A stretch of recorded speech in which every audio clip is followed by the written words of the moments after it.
Welcome to 3 and 3. My name is Jason Weaver.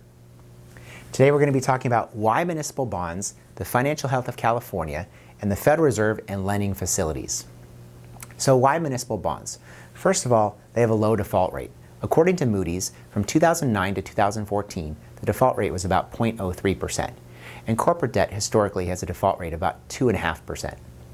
Preservation of capital. Because municipal bonds have a higher credit rating and the ability to tax, they're less volatile than stocks and bonds. Tax advantages.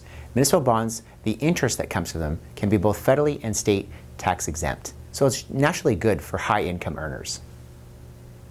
The holders of state and local debt, as you can see, about 46% of all state and local debt is held by households, 20% by mutual funds, 11% by commercial banks, and 7% by property and casualty.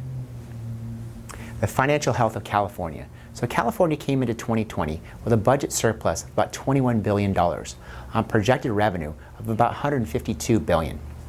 In May of 2020, fearing the worst of the pandemic and the volatility that was going to occur, they projected a $54 billion shortfall going forward.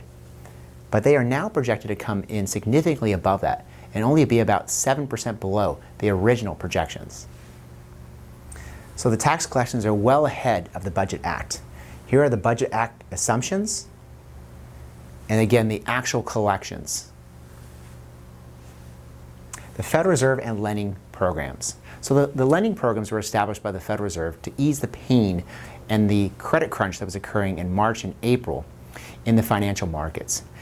The municipal lending facility was created for municipalities, and they were going to purchase about $500 billion in short-term notes if needed.